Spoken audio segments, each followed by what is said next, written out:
ഇന്ന് നാം ചിന്തിക്കുന്നത് ജലത്താലും ആത്മാവിനാലും വീണ്ടും ജനിക്കണം എന്നതുകൊണ്ട് ഈശോ എന്താണ് ഉദ്ദേശിച്ചത്? എന്താണ് ജലത്താലും ആത്മാവിനാലുമുള്ള വീണ്ടും ജനനം? നമുക്ക് പലപ്പോഴും മനസ്സിലാക്കാൻ അത് ബുദ്ധിമുട്ടുള്ളൊരു കാര്യമാണ്. എങ്ങനെയാണ് ജലത്താലും ആത്മാവിനാലും വീണ്ടും ജനിക്കുന്നത്?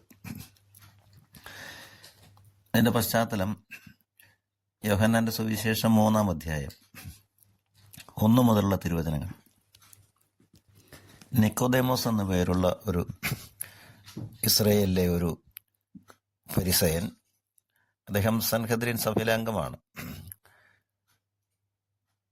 അദ്ദേഹം രാത്രിയിൽ ഈശോയുടെ അടുത്ത് വന്ന് ഈശോയോട് പറഞ്ഞു, അങ്ങൊരു സ്വർഗത്തിൽ നിന്നും ദൈവത്തിൽ നിന്നും വന്ന ഒരു ഗുരുവാണ്. അങ്ങ് ചെയ്യുന്ന ഈ അത്ഭുത പ്രവർത്തികൾ ദൈവത്തെ കൂടാതെ ആർക്കും ചെയ്യാൻ സാധിക്കുകയില്ല. അപ്പോൾ ഈശോ അവനോട് പറഞ്ഞു, very truly I tell you, no one can see the kingdom of God without being born from above. ഉന്നതത്തിൽ നിന്ന് ജനിക്കാതെ ആർക്കും ദൈവരാജ്യം കാണാൻ കഴിയുകയില്ല. അപ്പം നിക്കോദേമോസ് വീണ്ടും ചോദിക്കുകയാണ്, എങ്ങനെയാണ് പ്രായമായ ഒരുവന് വീണ്ടും ജനിക്കാൻ കഴിയുന്നത്? നമുക്കറിയാം, നമുക്ക് ജനനം ഒരു തവണയേ ഉള്ളൂ, ശാരീരികമായ ജനനം. അപ്പം ന്യായമായ ചോദ്യമാണ്. വീണ്ടും അത് വിശദീകരിച്ച് ചോദിക്കുകയാണ്, can one enter a second time into the mother's womb and be born? അമ്മയുടെ ഗർഭപാത്രത്തിൽ രണ്ടാമതൊരു പ്രാവശ്യം കൂടെ പ്രവേശിച്ച് ജനിക്കാൻ കഴിയുമോ? അപ്പോൾ ഈശോ ഉത്തരം പറഞ്ഞു, very truly I tell you, no one can enter the kingdom of God without being born of water and spirit.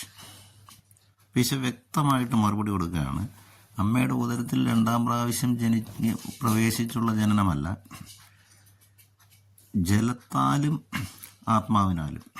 അപ്പോൾ ആദ്യം പറഞ്ഞത് ഉന്നതത്തിൽ നിന്ന് ജനിക്കണം.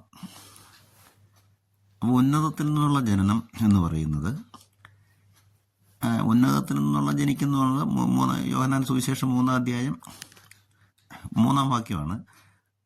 പിന്നെ നിക്കോദേമോസ് വിശദീകരിച്ച് ചോദിച്ചതിന് ഈശോ 5-ാം വാക്യത്തിലാണ് മറുപടി പറയുന്നത്. ജലത്താലും ആത്മാവിനാലും ജനിക്കുന്നില്ലെങ്കിൽ ഒരുവനും ദൈവരാജ്യത്തിൽ പ്രവേശിക്കാൻ കഴിയുകയില്ല.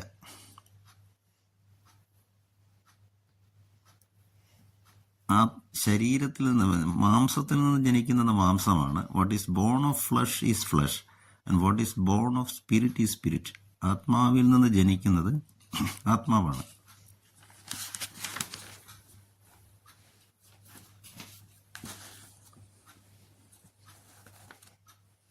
അപ്പം ആത്മാവിൽ നിന്ന് ജനിച്ചവൻ, പിന്നീട് ഈശോ വിശദീകരിക്കുകയാണ്, കാറ്റ് എവിടുന്ന് വരുന്നോ എവിടേക്ക് പോകുന്നെന്നോ നീ അറിയുന്നില്ല, അതുപോലെയായി മാറും. കാറ്റ് പോലെ ദൈവം നിശ്ചയിക്കുന്നിടത്തേക്ക് അവൻ വരികയും പോവുകയും ചെയ്യും. The wind blows where it chooses and you hear the sound of it but you do not know where it comes from or where it goes. കാറ്റ് അത് ഇഷ്ടമുള്ളിടത്തേക്ക് വീശുന്നു, നിനക്കതിൻ്റെ ശബ്ദം കേൾക്കാം, പക്ഷേ അത് എവിടെ നിന്ന് വരുന്നു എവിടെ നിന്ന് പോകുന്നു അറിയുന്നില്ല. ഇതുപോലെയാണ് so it is with everyone who is born of the spirit. ആത്മാവിൽ ജനിക്കുന്ന ഏവനും ഇതുപോലെയാണ്, അവൻ പുതിയൊരു മനുഷ്യനായി മാറുകയാണ്. കാറ്റ് പോലെ കർത്താവ് പറയുന്നിടത്തേക്ക് വീശും, എങ്ങോട്ടാ വരുന്നോ പോകുന്നറിയില്ല, അവൻ്റെ സാന്നിധ്യം ജനങ്ങൾക്കറിയാം, പക്ഷേ അവൻ എവിടെ നിന്ന് വരുന്നു എവിടേക്ക് പോകുന്നു അതെല്ലാം ദൈവം തീരുമാനിക്കും. Led by the holy spirit. ആത്മാവിൽ നിന്ന് ജനിക്കുന്ന ഒരുവൻ.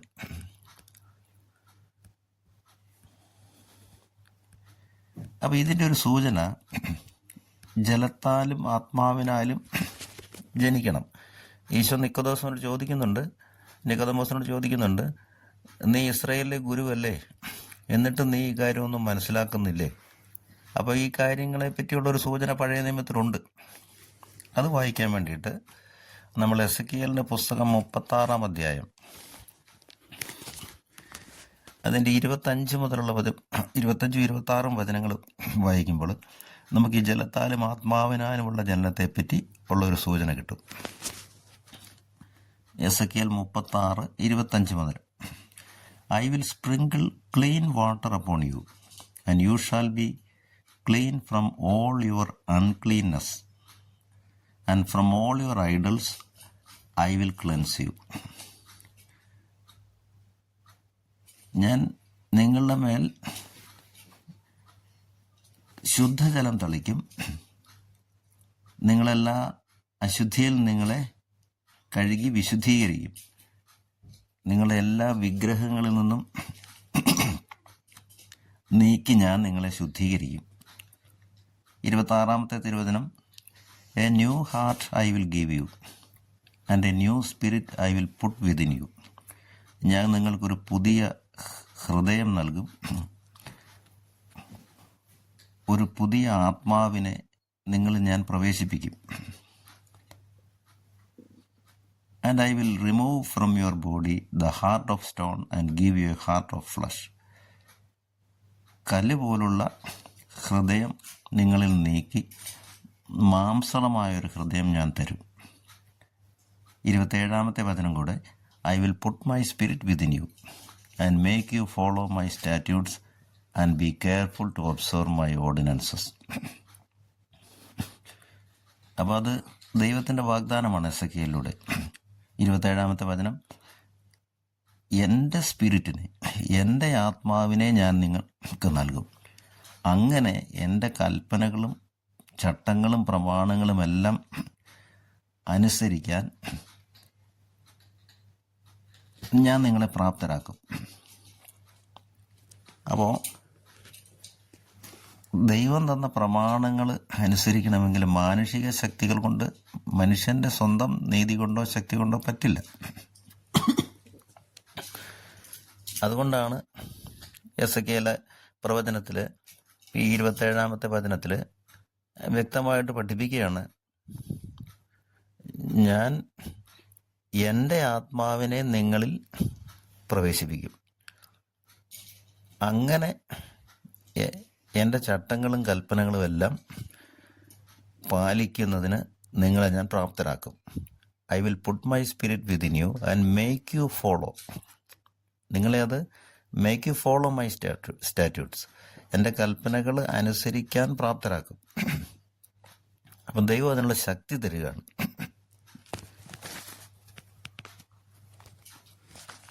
പിന്നീട് എസെക്കിയേൽ 37-ാം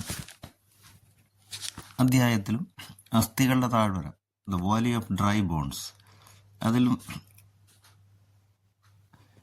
ഈ അസ്ഥികളുടെ മേൽ ഉണങ്ങിയ അസ്ഥികൾ, അവയുടെ മേൽ കർത്താവിൻ്റെ ആത്മാവ് വന്ന് അവയെ വീണ്ടും പഴയ പോലെ മനുഷ്യരൂപമാക്കി മാറ്റുന്നത് ഇതിൻ്റെ തന്നെ സൂചനയാണ്. കർത്താവിൻ്റെ ആത്മാവ് വരുമ്പോൾ പുതിയ മനുഷ്യനായി മാറും. അതുകൊണ്ട് ദൈവത്തിൻ്റെ ആത്മാവിനെ നമുക്ക് പകർന്നു തന്നെങ്കിൽ മാത്രമേ സ്വർഗരാജ്യത്തിലേക്ക് നമുക്ക് പ്രവേശനമുള്ളൂ. അതല്ലാതെ നമ്മുടെ സ്വന്തം പ്രവൃത്തികൾ കൊണ്ടോ നീതി കൊണ്ടോ ഒന്നും നമുക്ക് സ്വർഗരാജ്യത്തിലേക്ക് പ്രവേശിക്കാൻ സാധിക്കുകയില്ല. നമുക്കിനി റോമ ലേഖനം 3-ാം അധ്യായത്തിലേക്ക് വരുമ്പോൾ, റോമാലേഖനം 3-ാം അധ്യായം 20-ാമത്തെ തിരുവചനം, For no human being will be justified in his sight by deeds prescribed by the law, for through the law comes the knowledge of sin. ഒരു മനുഷ്യനും ദൈവത്തിൻ്റെ മുമ്പിൽ നിയമം അനുശാസിക്കുന്ന പ്രവൃത്തികളാൽ നീതീകരിക്കപ്പെടുന്നില്ല.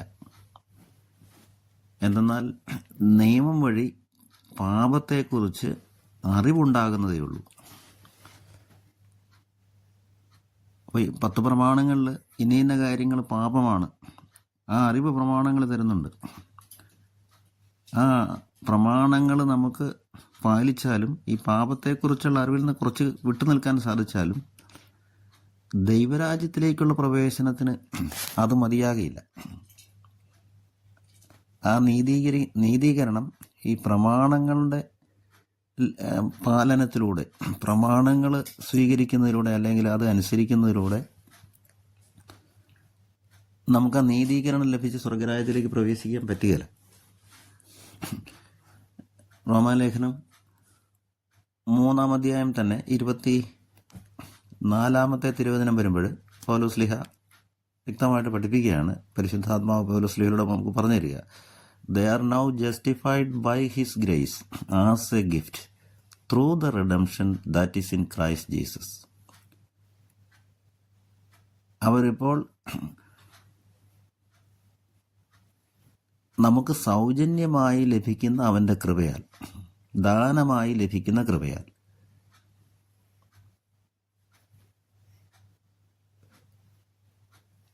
ക്രിസ്തുവിലുള്ള വീണ്ടെടുപ്പിലൂടെ നീതീകരിക്കപ്പെടുന്നു. അപ്പം ക്രിസ്തുവിൻ്റെ കുരിശമരണം, ഉത്ഥാനം വഴിയുള്ള വീണ്ടെടുപ്പിലൂടെ സൗജന്യമായിട്ട് നമുക്ക് ലഭിച്ച കൃപയിലൂടെ നീതീകരിക്കപ്പെട്ട് സ്വർഗരാജ്യത്തിലേക്ക് പ്രവേശിക്കും. അപ്പം വീണ്ടും ഒരു ജനനം നമുക്ക് അത്യാവശ്യമാണ്. അതാണ് ഈശോ പറഞ്ഞത്, ഉന്നതത്തിൽ നിന്ന് ജനിക്കാതെ. എസെക്കിയേൽ 36 അതാണല്ലോ, ഞാൻ നിങ്ങളുടെ മേൽ ശുദ്ധജലം തളിക്കും. അപ്പം ഉന്നതത്തിൽ നിന്ന് തളിക്കുന്ന ശുദ്ധജലം. പിന്നെ "I will put my spirit within you to make you follow my statutes." എൻ്റെ കൽപ്പനകൾ അനുസരിക്കാൻ നിങ്ങളെ പ്രാപ്തരാക്കാൻ എൻ്റെ ആത്മാവിനെ ഞാൻ നിങ്ങൾക്ക് നൽകും. അപ്പം ജലത്താൽ ശുദ്ധിയാക്കി, ആത്മാവിനാൽ ബലപ്പെടുത്തി.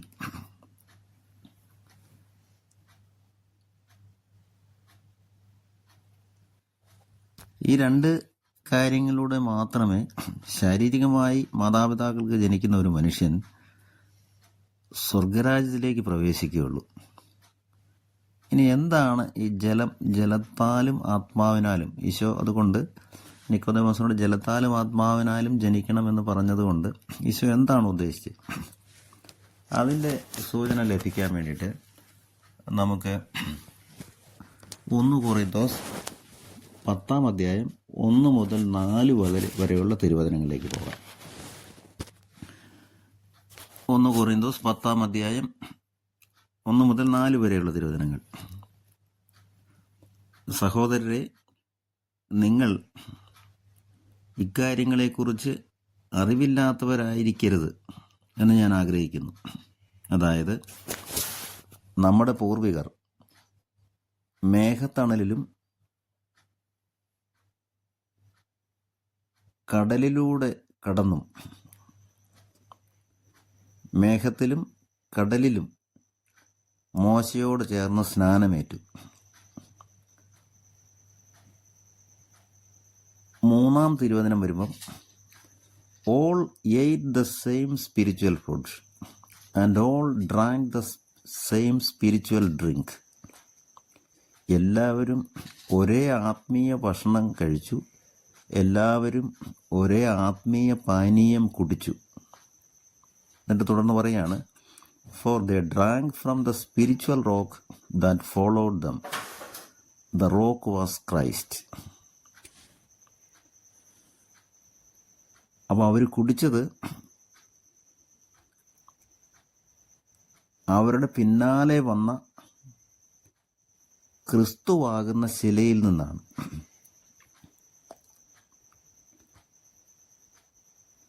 അപ്പം ജലത്താലുള്ള ജനനം ക്രിസ്തുവിലുള്ള ജനനമാണ്. വിശ്വാസം കൊണ്ട് ക്രിസ്തുവിനെ സ്വീകരിച്ചുള്ള ജനനം. അപ്പം മോശയും പൂർവ്വപിതാക്കന്മാരും ഒരേ ആത്മീയ പാനീയം കുടിച്ചു, ഒരേ ആത്മീയ ശിലയിൽ നിന്ന് പാനം ചെയ്തു. ആ ശില ക്രിസ്തുവാണ്. അപ്പം ജലത്താലുള്ള ജനനം ക്രിസ്തുവിലുള്ള വീണ്ടും ജനനമാണ്. അതായത്, യേശുക്രിസ്തു എൻ്റെ രക്ഷകനാണെന്ന് ഞാൻ പൂർണ്ണമായിട്ട് വിശ്വസിക്കുന്നു. അധരം കൊണ്ട് ഏറ്റുപറയുന്ന എൻ്റെ കർത്താവാണെന്ന് ഹൃദയത്തിൽ ദൈവം അവനെ മരിച്ചവരിൽ നിന്ന് ഉയർപ്പിച്ചുവെന്ന് വിശ്വസിക്കണം. റോമാലേഖനം 10-ാം അധ്യായത്തിൽ അതിൻ്റെ സൂചന കൃത്യമായിട്ടുണ്ട്. അങ്ങനെയാണ് ഒരുവൻ രക്ഷിക്കപ്പെടുന്നത്. അപ്പം ജലത്താലുള്ള ജനനം എന്ന് പറയുമ്പോൾ ക്രിസ്തുവിലുള്ള ജനനമാണ്.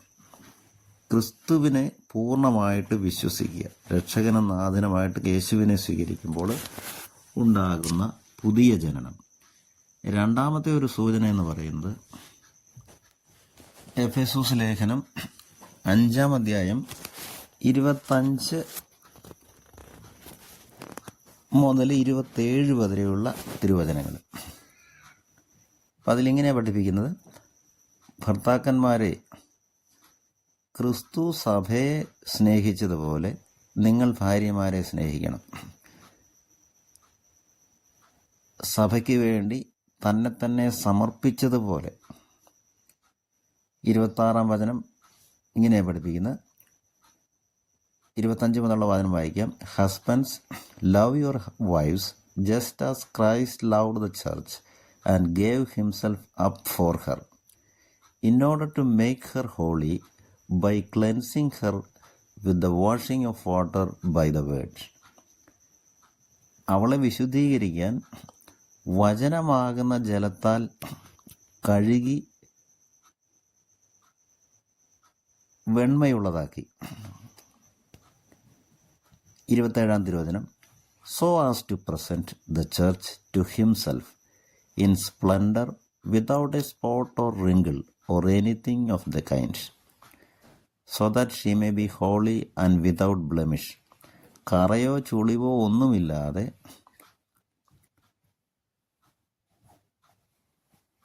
വിശുദ്ധിയോടുകൂടി സഭയെ തനിക്ക് തന്നെ സമർപ്പിക്കുന്നതിന് വേണ്ടി വചനമാകുന്ന ജലത്താൽ അവളെ കഴുകി വിശുദ്ധീകരിച്ചു.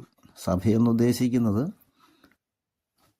ക്രിസ്തുവിൻ്റെ ശരീരത്തിലെ അംഗങ്ങളായ ക്രിസ്തുവിൽ വിശ്വസിച്ച നമ്മൾ ഓരോരുത്തരും. അപ്പോൾ അവിടെ കൃത്യമായിട്ട് പറയാണ്, വചനമാകുന്ന ജലത്താൽ കഴുകി വെണ്മയുള്ളതാക്കി. അപ്പം ജലത്താലുള്ള ജനനം എന്ന് പറയുമ്പോൾ ദൈവവചനം കൊണ്ട് വീണ്ടും നവീകരിക്കപ്പെടുക, ദൈവവചനത്തിൽ ആഴപ്പെട്ടുള്ള ജനനം. ആദ്യം പറഞ്ഞ 1 കൊറിന്തോസ് 10-ാം അധ്യായം ആത്മീയ ശില, മോശയും പൂർവികരും പാനം ചെയ്ത് ക്രിസ്തുവാണെന്ന് പറഞ്ഞു. ആത്മീയ ശിലയിൽ നിന്ന് ആത്മീയ പാനീയം, ക്രിസ്തുവാണ് ആ ശില, അവിടെയും ക്രിസ്തുവാണ്.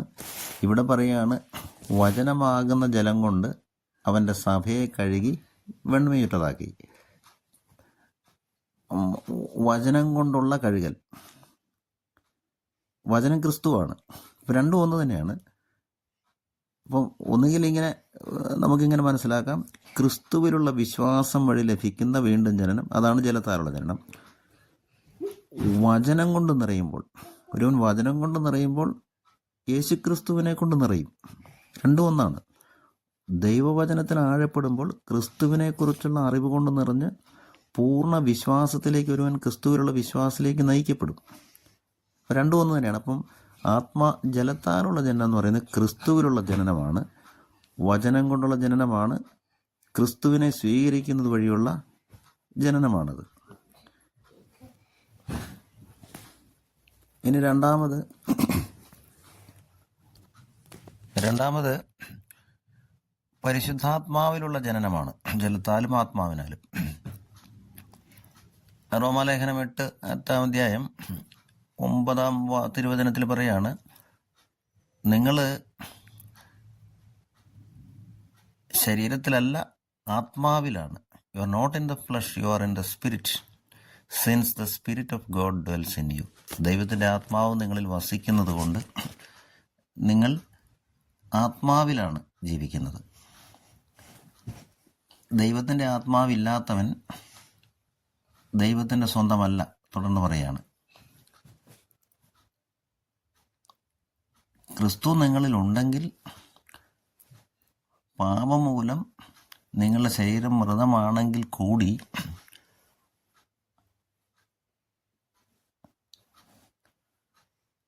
ആത്മാവ് നിങ്ങളിൽ വസിക്കുന്നതുകൊണ്ട് നിങ്ങൾക്ക് ജീവൻ ലഭിക്കും. അപ്പം ജീവൻ ലഭിക്കണമെങ്കിൽ ആത്മാവ് വേണം. ശരീരത്തിൻ്റെ പ്രവണതകളെ നശിപ്പിക്കുവാൻ നമ്മൾ ആത്മാവിൽ ബലപ്പെടണം. അപ്പോൾ രണ്ടാമത് ആത്മാവിലുള്ള ജനനം വളരെ പ്രധാനപ്പെട്ടതാണ്. ജലത്താൽ നമ്മൾ ജനിക്കുന്നു. ക്രിസ്തുവിലുള്ള വിശ്വാസം വഴി ദൈവവചനത്തിൽ ആഴപ്പെട്ട് ക്രിസ്തുവിനെ പൂർണ്ണമായി ഉൾക്കൊള്ളുന്ന വഴി ജനനമാണ് ജലത്താലുള്ള ജനനം. ആത്മാവിൽ ജനിക്കുമ്പോൾ ആണ് ശരീരത്തിൻ്റെ പ്രവണതകളെ നമുക്ക് പൂർണ്ണമായിട്ടും കീഴടക്കിക്കൊണ്ട് ആത്മാവിൽ ജീവിക്കാൻ പറ്റുള്ളൂ. അതുകൊണ്ടാണ് റോമാലേഖനം 8-ാം അധ്യായം 13-ാം പറയും, ജഡിക പ്രവണത അനുസരിച്ച് ജീവിച്ചാൽ നിങ്ങൾ മരിക്കും. എന്നാൽ ആത്മാവിനാൽ നിങ്ങൾ ശാരീരിക പ്രവണതകളെ നിങ്ങൾ നിഹനിച്ചാൽ നിങ്ങൾ ജീവിക്കും. 14-ാം ദൈവാത്മാവിനാൽ നയിക്കപ്പെടുന്നവരെല്ലാം ദൈവത്തിൻ്റെ പുത്രന്മാരാണ്. 15 നിങ്ങൾ സ്വീകരിച്ചിരിക്കുന്നത് അടിമത്തത്തിൻ്റെ ആത്മാവിനെ അല്ല, പുത്രസ്വീകാരത്തിൻ്റെ ആത്മാവിനെയാണ്. പുത്രരാകുമ്പം മക്കളെന്ന സ്വാതന്ത്ര്യമുണ്ട്. അപ്പോൾ ഈ സ്വാതന്ത്ര്യത്തിലേക്ക് നയിക്കാൻ എന്തു വേണം? പരിശുദ്ധാത്മാവ് വേണം. അതാണ് പരിശുദ്ധാത്മാവിലുള്ള ജനനം. പരിശുദ്ധാത്മാവിൽ നമ്മൾ ജനിക്കുന്നത് മാമോദിസയിലൂടെയും സ്ഥൈര്യലേപനത്തിലൂടെയും അനുദിന വിശുദ്ധ കുർബാന സ്വീകരണത്തിലൂടെയും ദൈവവചന വായനയിലൂടെയും എല്ലാം പരിശുദ്ധാത്മാവിൽ ബലപ്പെടണം. ഒരു ദിവസം കൊണ്ട് നടക്കുന്ന ഒരു പ്രോസസ്സ് അല്ലത്. അനേക ദിവസങ്ങളിലൂടെ കർത്താവിനെ പൂർണ്ണമായിട്ട് അറിഞ്ഞ് പരിശുദ്ധാത്മാവിൽ ബലപ്പെടണം. അതുകൊണ്ടാണ് റോമാലേഖനം 12-ാം അധ്യായം വരുമ്പോൾ നമ്മൾ വീണ്ടും കാണും 1-ാമത്തെ തിരുവചനം, നിങ്ങളുടെ ശരീരങ്ങളെ ദൈവത്തിന് പ്രീതികരമായ സജീവ ബലിയായി സമർപ്പിക്കണം. Which is your spiritual worship. ഇംഗ്ലീഷിലെ വചനം വായിക്കുന്നത്, I appeal to you therefore brothers and sisters by the mercies of God to present your bodies as a living sacrifice, holy and acceptable to God, which is your spiritual worship. ദൈവത്തിന് പ്രീതികരമായ സജീവ ബലിയായിട്ട് നമ്മുടെ ശരീരങ്ങളെ സമർപ്പിക്കണം. ഇതാണ് യഥാർത്ഥമായ ആത്മീയ ആരാധന. ഈ ആത്മീയ ആരാധനയെക്കുറിച്ചാണ് ഈശോ യോഹന്നാൻ്റെ ലേഖനത്തിൽ 4-ാം അധ്യായത്തിൽ സമറിയക്കാരി സ്ത്രീയോട് പറയുന്നത്. യഥാർത്ഥ ആരാധകർ പിതാവിനെ ആത്മാവിലും സത്യത്തിലും ആരാധിക്കുന്ന സമയം വരുന്നു. ദൈവവചനത്തിൽ നിറഞ്ഞ് പരിശുദ്ധാത്മാവിൽ നിറഞ്ഞുള്ള ആരാധന നമ്മുടെ ശാരീരിക രീതിയിൽ അല്ലെങ്കിൽ ശരീരത്തിൻ്റെ പ്രവണതകളെ പിൻചെന്നുകൊണ്ട് നമുക്കിങ്ങനെ ഒരു ആരാധന നടത്താൻ സാധിക്കില്ല. നമ്മൾ പള്ളിയിൽ പോകും, ദിവ്യകാരുണ്യത്തിന് മുന്നിലിരുന്ന് ആരാധിക്കും. നമ്മുടെ മനസ്സിലുള്ള ചിന്തകളെല്ലാം വേറെയായിരിക്കും, ഭൗതികമായ കാര്യങ്ങൾ മാത്രം. നിത്യജീവിതത്തെ നോക്കിയുള്ള ആരാധന നമുക്ക് നടത്താൻ പറ്റുന്നില്ല പലപ്പോഴും. എന്തുകൊണ്ടാണ്? ഈ ശാരീരിക പ്രവണതകളെ ആത്മാവിനാൽ നിഹനിക്കാൻ പറ്റുന്നില്ല. ജലത്താലും ആത്മാവിനാലുമുള്ള ജനനം പൂർണ്ണമായിട്ടില്ല. എന്തുകൊണ്ടാണ് പൂർണ്ണമാകാത്തത്? വിശ്വാസത്തിൽ ബലപ്പെടാത്തതുകൊണ്ട്. വിശ്വാസത്തിൽ ബലപ്പെട്ടാൽ മാത്രമേ കാണപ്പെടാത്തവ ഉണ്ട്, അത് കാണാനുള്ള ഉൾക്കാഴ്ച ലഭിക്കും. കാണപ്പെടാത്തവ എന്താണ്? കാണപ്പെടാത്തവ ഈ കാലത്തിനും സമയത്തിനപ്പുറമുള്ള നിത്യജീവനാണ്. ആ നിത്യജീവന് വേണ്ടിയിട്ടാണ് ഈശോ നമ്മെ വിളിച്ചത്. ആ നിത്യജീവൻ കാണാൻ, സ്വർഗത്തിൽ പിതാവിനോടൊത്ത് യേശുക്രിസ്തുവിനോടൊത്തുള്ള ജീവിതം, അത് കാണാൻ നമ്മെ പ്രാപ്തരാക്കണമെങ്കിൽ നാം ആത്മാവിൽ ജനിക്കണം. നമ്മുടെ ശരീരങ്ങളെ പൂർണ്ണമായിട്ടും ദൈവത്തിന് പ്രീതികരമായ ബലിയായിട്ട് ശാരീരിക പ്രവണതകളെ മുഴുവൻ പൂർണ്ണമായിട്ടും ഇല്ലായ്മ ചെയ്ത്, അതെങ്ങനെ ഇല്ലായ്മ ചെയ്യും? നമ്മുടെ കഴിവിൽ ആശ്രയിച്ചല്ല, ക്രിസ്തുവിൽ വിശ്വസിച്ചും നമുക്ക് ലഭിച്ചിരിക്കുന്ന പരിശുദ്ധാത്മാവിൻ്റെ ശക്തി കൊണ്ടും ഓരോ ദിവസവും നമുക്കുണ്ടാകുന്ന പ്രതികൂലങ്ങൾ, പാപപ്രവണതകൾ, ആ കുരിശ് നമ്മൾ യേശുക്രിസ്തുവിനെ പ്രതി ഏറ്റെടുക്കുമ്പോൾ അതൊരു കുരിശായിട്ട് മാറും.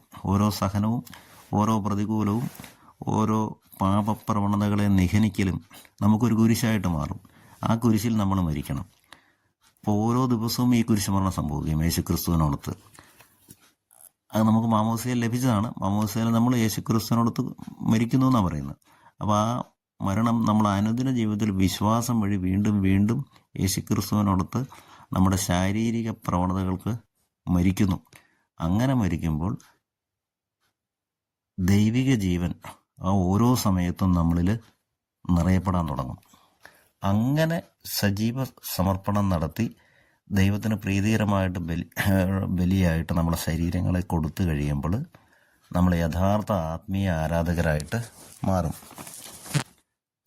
നമ്മൾ യേശുക്രിസ്തുവിൻ്റെ സ്വന്തമാകാൻ വിളിക്കപ്പെട്ടവരാണ്. പൗലോസ്ലീഹ റോമാലേഖന 7 അധ്യായത്തിൽ മനോഹരമായൊരു ഉദാഹരണം പറയുന്നുണ്ട്. ഒരു വിവാഹബന്ധത്തെ പറ്റിയുള്ള ഒരു ഉദാഹരണമാണ്.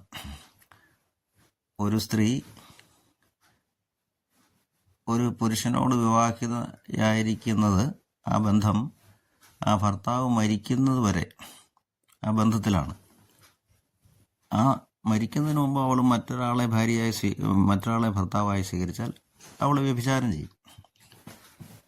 എന്നാൽ ഭർത്താവ് മരിച്ചു കഴിഞ്ഞാൽ, ആ വിവാഹ നിയമം ഭർത്താവ് മരിക്കുന്നത് വരെയാണ്. ഭർത്താവ് മരിച്ചാൽ ആ നിയമത്തിൽ നിന്ന് അവൾ സ്വതന്ത്രയായി.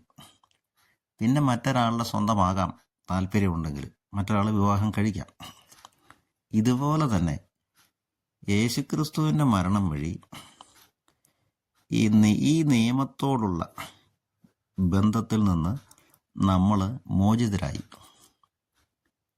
അപ്പോൾ ആ സ്ത്രീ വിവാഹം കഴിച്ച ഭർത്താവ് മരിച്ചപ്പോൾ ആ വിവാഹ നിയമത്തിൽ നിന്ന് മോചിതയായി. പിന്നീട് മറ്റൊരാളെ വേണമെങ്കിൽ ഭർത്താവായിട്ട് സ്വീകരിക്കാം. അതുപോലെ തന്നെ യേശുക്രിസ്തുവിൻ്റെ മരണം വഴി, അവൻ്റെ ശരീരം വഴി നമ്മൾ നിയമത്തോട് മരിച്ചവരായി. ആ നിയമത്തിൽ നമ്മൾ പൂർണ്ണമായിട്ടും സ്വതന്ത്രമായി. ഇത് നമ്മൾ മറ്റൊരാളുടെ സ്വന്തമാകാൻ, ആ സ്ത്രീ മറ്റൊരു ആളുടെ സ്വന്തമാകുന്നത് പോലെ തന്നെ, പിന്നീട് സ്വന്തമാകാൻ സാധ്യതയുള്ള പോലെ തന്നെ നമ്മൾ യേശുക്രിസ്തുവിൻ്റെ സ്വന്തമായിട്ട് ജീവിക്കേണ്ടതിനാണ്. അപ്പോൾ എത്ര മനോഹരമായ ഉദാഹരണമാണ് പൗലോസ്ലീഹ പറയുന്നത്. നമ്മുടെ ശാരീരിക പ്രവണതകൾ അതിനെ ബന്ധിക്കുന്ന നിയമത്തിൽ നിന്ന് ക്രിസ്തുവിൻ്റെ കുരിശുമരണം വഴി നമ്മൾ മോചിതരായി. ഇത് നമ്മൾ ക്രിസ്തുവിനെ നേടി പുതിയ ജീവിതം ക്രിസ്തുവിനോടത്ത് നയിക്കേണ്ടതാണ്. റോമലേഖന 8 അധ്യായത്തിൽ അതല്ല, ലൈഫ് ഇൻ സ്പിരിറ്റ്, ആത്മാവിലുള്ള ജീവിതം, യേശു ക്രിസ്തുവിനോടുള്ള ജീവിതത്തെപ്പറ്റി വ്യക്തമായിട്ട് പഠിപ്പിക്കുന്നത്. ഞാനൊരിക്കൽ അടുത്ത നാളുകളിൽ അതിരമ്പുഴ ധ്യാന കേന്ദ്രത്തിൽ ധ്യാനം കൂടിക്കൊണ്ടിരിക്കുക. 5 ദിവസത്തെ ധ്യാനമാണ്. 5 ദിവസത്തെ ധ്യാനം കൂടിക്കൊണ്ടിരിക്കുമ്പോൾ എനിക്ക് 4-ാം ദിവസമാണെന്ന് എൻ്റെ ഓർമ്മ, രാത്രിയിൽ ഒരു ചെറിയ സെഷൻ, അത്ര പ്രാധാന്യമുള്ള സെഷനൊന്നുമല്ല, ക്ലാസ്സുമല്ല. അത്താഴം കഴിഞ്ഞതിന് ശേഷം അവിടെ ഒരു കരുണക്കൊന്ത, അതിൻ്റെ ബാക്ക്ഗ്രൗണ്ടിൽ, അതൊരു സ്ക്രീനിൽ പ്രദർശിപ്പിക്കുകയാണ്. ബാക്ക്ഗ്രൗണ്ടിൽ പാഷൻ ഓഫ് ക്രൈസ്റ്റ്, ആ സിനിമയുടെ ഒരു ഭാഗം. നല്ല സിനിമയല്ല, കരുണക്കൊന്തയാണ് നടക്കുന്നത്, ഒരു പൂർണ്ണ കരുണക്കൊന്ത. അതിൻ്റെ ബാക്ക്ഗ്രൗണ്ടിൽ ആ സിനിമയാണ്. അപ്പം കർത്താവിൻ്റെ പീഡാസഹനം ഇങ്ങനെ പറയുക. തുടക്കം ഇത് ഊണ് കഴിഞ്ഞ് വന്ന് ഇത് കാണുക, അത് ആ ശുശ്രൂഷയുടെ ഒരു ഭാഗമല്ല, പക്ഷേ നമ്മളിലേക്കൊരു അനുതാപം ഉണ്ടാക്കാനായിരിക്കാം. ഒരു പ്രധാന ശുശ്രൂഷയല്ല. എങ്കിലും ആ ധ്യാനത്തിൽ എന്നെ ഏറ്റവും സ്പർശിച്ച ഭാഗം, ആ ശുശ്രൂഷയുടെ ഭാഗമല്ലാതിരുന്നിട്ട് കൂടി ആ ഒരു സമയം ഏറ്റവും ബോധ്യം ലഭിച്ചത്. ഞാനത് മനസ്സിലാക്കി തരാം. ഞാൻ ഈ കരുണക്കൊന്തയങ്ങ് തുടങ്ങി സ്ക്രീനിൽ ഇത് പ്രദർശിപ്പിക്കുന്നു, ശബ്ദമുണ്ട്, പാട്ടായിട്ട് ഈ കരുണക്കൊന്ത ഇടുക. ഈശോയുടെ പീഡാസഹനം തുടങ്ങി. അപ്പോൾ ലൈറ്റെല്ലാം ഓഫാണ്, ഈ സ്ക്രീൻ മാത്രമേ കാണത്തുള്ളൂ. പെട്ടെന്ന് തന്നെ ഈശോയെ കുറ്റം വിധിച്ച് ചമ്മട്ടിയടി തുടങ്ങുന്ന ഭാഗമെത്തിയപ്പോഴത്തേക്കും പെട്ടെന്ന് തന്നെ എൻ്റെ മനസ്സിലേക്ക് ആരോ കൊണ്ടുവന്ന പോലെ ഉൽപ്പത്തി പുസ്തകം അതിൻ്റെ 1-ാം അധ്യായം പെട്ടെന്ന് മനസ്സിലേക്ക് വരിക. അപ്പോൾ ഈശോയുടെ കുരിശുമരണം, ഈശോയുടെ പീഡാസഹനം, അതായത് ചമ്മട്ടിയടിയാണ് സ്ക്രീനിൽ കാണിച്ചുകൊണ്ടിരിക്കുന്നത് കർണക്കൊന്തയുടെ ഭാഗമായിട്ട്. പെട്ടെന്ന് വരുന്നത് ഈ ഉൽപ്പത്തി 1. അപ്പം ഞാൻ പെട്ടെന്നൊന്ന് ചിന്തിച്ചു പോയി. ഈ ഉൽപ്പത്തി 1 അധ്യായം അത് മനുഷ്യൻ്റെ സൃഷ്ടികർമ്മത്തെ പറ്റിയുള്ള മൊത്തം പ്രപഞ്ച സൃഷ്ടിയും മനുഷ്യൻ്റെ സൃഷ്ടിയെ പറ്റിയാണ്. അപ്പം അതും ഈ കുരിശുമരണവും തമ്മിൽ എന്നാ ബന്ധം എന്ന് പെട്ടെന്ന് മനസ്സിൽ വെച്ചപ്പം എന്നിലേക്ക് ഈ മനസ്സിൽ ഈ വചനം ഇങ്ങനെ തുറന്നു വരിക. അത് ഉൽപ്പത്തി 1:26. Then God said, let us make humankind in our image, according to our likeness.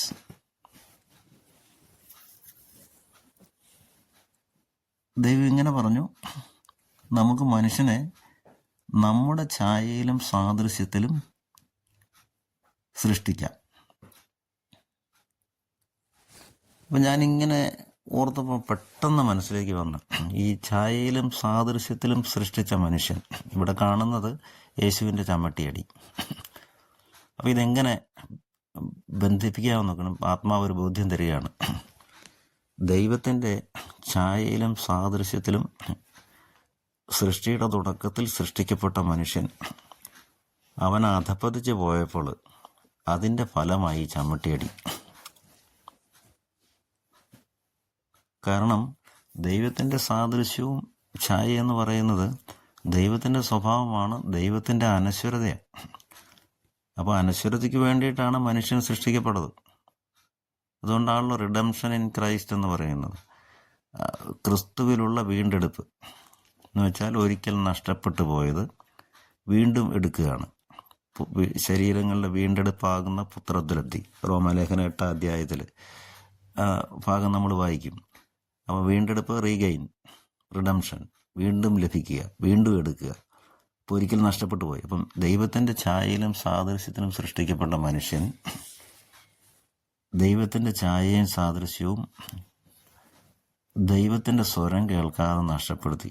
ദൈവത്തിൻ്റെ സ്വത്വത്തെ തന്നെ, ദൈവത്തിൻ്റെ അന്തസ്സത്തെയെ നഷ്ടപ്പെടുത്തുക. അത് തിരിച്ചെടുക്കാൻ ഒരു മനുഷ്യനും സാധിക്കത്തില്ല. അവൻ നഷ്ടപ്പെടുത്തിയത് ദൈവത്തിൻ്റെ ഛായയും സാദൃശ്യമാണ്. ആ ദൈവത്തിൻ്റെ ഛായയും സാദൃശ്യവും വീണ്ടും തിരിച്ചു കൊടുക്കണം. അതുകൊണ്ടാണ് നമ്മൾ റോമാലേഖനത്തിൽ ഇത് വ്യക്തമായിട്ട് കാണും. പിന്നെ പുത്രൻ്റെ സാദൃശ്യത്തോട് അനുരൂപരാക്കാൻ അവൻ നമ്മെ മുൻകൂട്ടി നിശ്ചയിച്ചു. പുത്രൻ്റെ സാദൃശ്യത്തോട് അനുരൂപരാക്കാൻ മുൻകൂട്ടി നിശ്ചയിച്ചു. റോമാലേഖനം 8 അധ്യായം 28 ശേഷം 29 എന്നുള്ള വചനങ്ങളിലാണ് നിശ്ചയിച്ചവരെ അവൻ വിളിച്ചു, വിളിച്ചവരെ നീതീകരിച്ചു, നീതീകരിച്ചവരെ മഹത്വപ്പെടുത്തി. അപ്പം പുത്രൻ്റെ സാദൃശ്യത്തിലേക്കാണ് നമ്മൾ രൂപപ്പെടുന്നത്. നമുക്കത് നേരത്തെ ദൈവത്തിൻ്റെ സാദൃശ്യം ഉണ്ടായിരുന്നു ഇവിടെ ആദ്യ സൃഷ്ടിയിൽ. അത് നഷ്ടപ്പെട്ടപ്പോൾ ആ സാദൃശ്യത്തിലേക്ക്, പുത്രൻ്റെ സാദൃശ്യത്തിലേക്ക്, വീണ്ടും ദൈവത്തിൻ്റെ സാദൃശ്യത്തിലേക്ക് നമ്മളെ വീണ്ടും കൊണ്ടുവരാൻ ദൈവം മനുഷ്യനായിട്ട് ക്രിസ്തുവായിട്ട് അവതരിക്കുക. ദൈവമുള്ള സമാനത നിലനിർത്തേണ്ട കാര്യമായി പരിഗണിക്കാതെ തന്നെ തന്നെ ശൂന്യനാക്കി മനുഷ്യൻ്റെ രൂപം സ്വീകരിച്ച ആകൃതിയിൽ മനുഷ്യനെ പോലെ കാണപ്പെട്ടു. ഫിലിപ്പിയ ലേഖനത്തിൽ ഇത് വായിക്കും നമ്മൾ. അപ്പോൾ എത്രയോ വലിയ ക്രമീകരണമാണ് ദൈവം ഒരുക്കിയത്. ഈ പീഡാസഹനം വഴി നഷ്ടപ്പെട്ടു പോയ മനുഷ്യൻ്റെ ഛായയല്ല, ദൈവത്തിൻ്റെ ഛായയും സാദൃശ്യവും അവന് തിരിച്ചു കൊടുത്ത് നിത്യജീവിതത്തിലേക്ക്, പുത്രൻ്റെ സാദൃശ്യത്തിലേക്ക്, പുത്രൻ്റെ മഹത്വത്തിലേക്ക്, പിതാവിൻ്റെ മഹത്വത്തിലേക്ക് നമ്മെ വീണ്ടും ഉയർത്തണം. അതിനു വേണ്ടിയിട്ട് മനുഷ്യനായിട്ട് യേശു താഴ്ന്നു. മനുഷ്യനായിട്ട് സ്വർഗത്തിൽ നിന്ന് താഴ്ന്നിറങ്ങി ജനിച്ച് നിയമത്തെ പൂർത്തീകരിക്കാൻ നിയമത്തെ പ്രതി ശപിക്കപ്പെട്ടവനായി. പാപമില്ലാതിരുന്നിട്ടും മനുഷ്യവംശം മുഴുവൻ്റെയും പാപം അവൻ ഏറ്റെടുത്തു. ദൈവപിതാവിൻ്റെ തിരഞ്ഞെടുപ്പാണ്. അവൻ ക്രിസ്തുവിൽ, ലോകസ്ഥാപനത്തിനു മുമ്പ് തന്നെ ക്രിസ്തുവിൽ നമ്മെ തിരഞ്ഞെടുത്തു. തിരഞ്ഞെടുത്ത ശേഷമാണ് ഈ സൃഷ്ടി നടത്തുന്നത്. ഇപ്പോൾ യേശുക്രിസ്തുവിൽ നമ്മളെല്ലാവരും ഉണ്ട്. ഓരോ സമയത്ത് നമ്മളിങ്ങനെ ജനിക്കുന്നു. ഇപ്പോൾ യേശുക്രിസ്തുവിൽ നമ്മളെല്ലാവരും ഉള്ളതുകൊണ്ട് യേശുക്രിസ്തു മരിക്കുമ്പം നമ്മളെല്ലാവരും കൂടെ മരിക്കും.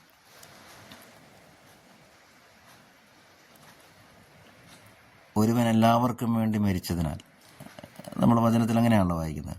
ക്രിസ്തുവിൽ നമ്മളുള്ളത് കൊണ്ട് നമ്മൾ ക്രിസ്തു കുരിശിൽ മരിച്ചപ്പോൾ അവനോടുകൂടി നമ്മളെല്ലാവരും നമ്മുടെ ഭൗതിക ജീവന്, ശാരീരിക പ്രവണതകൾക്ക്, പഴയ മനുഷ്യന്, ആദാമിക മനുഷ്യന് നമ്മൾ മരിച്ചു. ഇനി നമ്മൾ ആത്മാവിൽ ജീവിക്കണം. അതിന് ജലത്താലും ആത്മാവിനാലും പുതുക്കി പണിയണം. അതാണ് ഈശോ നിക്കോദെമോസിനോട് പറഞ്ഞത്. അങ്ങനെ ചെയ്തില്ലെങ്കിൽ ഒരുത്തനും സ്വർഗത്തിൽ പ്രവേശിക്കാൻ പറ്റില്ല. കാരണം സ്വർഗത്തിലുള്ളത് മഹത്വമേറിയ ദൈവമാണ്. ആ മഹത്വമേറിയ ദൈവത്തിൻ്റെ അടുത്തേക്ക് പോകണമെങ്കിൽ അതേ മഹത്വം നമുക്ക് വേണം. ആ മഹത്വം നമുക്ക് തരാൻ വേണ്ടിയിട്ട് യേശുക്രിസ്തു മനുഷ്യനായി വന്നു. പാപം ചെയ്തിട്ടില്ലെങ്കിലും പാപം അറിയാത്തവനെ ദൈവം നമുക്ക് വേണ്ടി പാപമാക്കി. വചനത്തിൽ അങ്ങനെ കൃത്യമായിട്ട് പഠിപ്പിക്കുകയാണ്. നമുക്ക് വേണ്ടിയിട്ട് അവനെ പാപമാക്കി മാറ്റി അവനെ കുരിശിൽ കയറ്റി ശാരീരികമായ കഠിനമായ സഹനത്തിലൂടെ നമ്മെ വീണ്ടെടുത്ത്, അപ്പോൾ യേശുക്രിസ്തുവിനോട് ഐക്യപ്പെട്ടാൽ, യേശുക്രിസ്തുവിൻ്റെ കുരിശിലെ മരണത്തോട് ഓരോ ദിവസവും ഐക്യപ്പെട്ടാൽ നമ്മൾ പുതിയ സൃഷ്ടിയായി മാറും. അതുകൊണ്ട് യേശുക്രിസ്തുവിലായിരിക്കുന്നവൻ പുതിയ സൃഷ്ടിയാണ്. അപ്പോൾ നമുക്ക് പ്രാർത്ഥിക്കാം. ആത്മാവിനാലും ജലത്താലും വീണ്ടും ജനിക്കണം. വചനം കൊണ്ടുള്ള ജനനം, ക്രിസ്തുവിനെ വിശ്വാസത്തിൽ സ്വീകരിച്ചുകൊണ്ടുള്ള ജനനം, പരിശുദ്ധാത്മാവിൽ ഉള്ള പുതിയ ജനനം. ഈ ജനനം വഴി ഇത് രണ്ടും ഉന്നതത്തിൽ നിന്ന് നൽകപ്പെടുന്ന, ഉന്നതത്തിൽ നിന്നുള്ള ഈ ജനനം വഴി നമ്മൾ സ്വർഗരാജ്യത്തിലേക്ക് പ്രവേശിക്കണം. ആത്മാവിൽ ജീവിക്കുന്ന ഈ ലോകത്തിൻ്റെ വസ്തുക്കളിലല്ല, ഉന്നതത്തിലുള്ളവയെ ശ്രദ്ധിക്കും. കൊളോസസ് ലേഖനം 3-ാം അധ്യായം എൻ്റെ 2-3 വചനങ്ങളിൽ അത് പഠിപ്പിക്കും. ഉന്നതത്തിലുള്ളവയെ ശ്രദ്ധിക്കും. അങ്ങനെ ഉന്നതത്തിലുള്ളവയെ നോക്കിക്കൊണ്ട് ജീവിക്കുമ്പോൾ ഈ ലോകത്തിൽ നമ്മുടെ ജീവിതത്തിന് ആവശ്യമായ ദൈവം ക്രമീകരിച്ച് തരും.